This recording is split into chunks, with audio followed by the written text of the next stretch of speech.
A family trip more than 30 years ago included my husband, myself, my son, who was 6 at the time, my mother-in-law, my father-in-law, and my husband's aunt.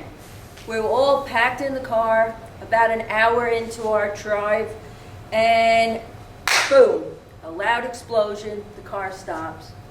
My husband and I get out and quickly see our radiator hose broke open, antifreeze everywhere.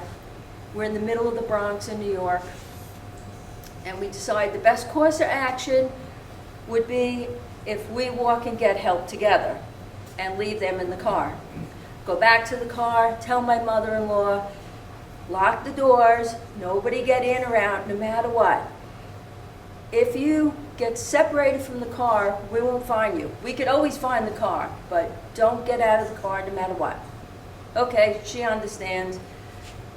We head out, and fortunately, we got a ride pretty quickly to a local auto parts store, where we found our first kind stranger, a husband and wife in the auto parts store, and the wife quickly determined what we needed and said she would take us to the warehouse to pick up the parts and drive us back to our car. We go with her. We eventually get back to where our car is, but there's no car and there's no people. I called the police. They said, well, most likely the car was towed and it could be in one of 2 places. The first place doesn't have the car. Call the second place.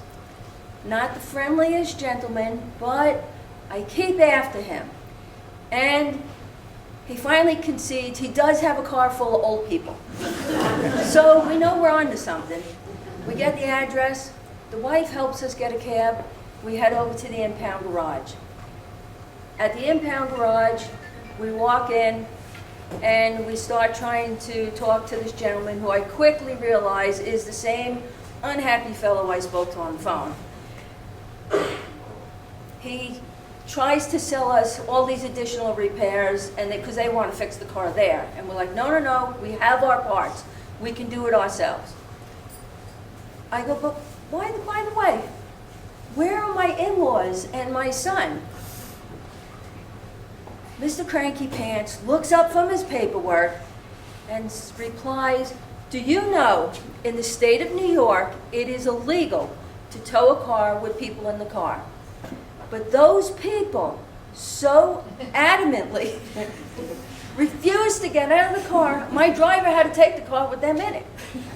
And furthermore, when they got to the garage, they still refused to unlock the doors and get out of the car. So they're still here, but they're in the car, in the garage.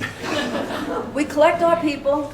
They tow us back out to the road because they won't let us fix it in the garage. And we meet another kind stranger, a truck driver from Georgia who was broken down and had tools and know-how and easily was able to help us repair our car. The car starts, but unfortunately we're still overheating.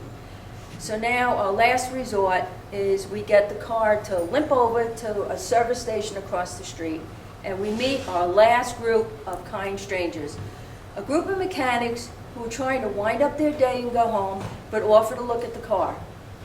They start working on the car, and they tirelessly worked for the next probably hour and a half, trying all different things. Finally, the boss comes out, and he goes, we got it. We're good.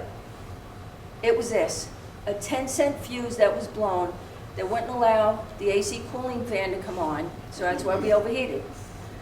So with that, our adventure in the Bronx was over, and we were on our way, and we realized that there are so many kind and helpful people in the world, especially in a bad area like Hendersonville, that when I had the flood and we relied on the kindness of strangers, these people help you for no other reason than out of the kindness and goodness of their hearts.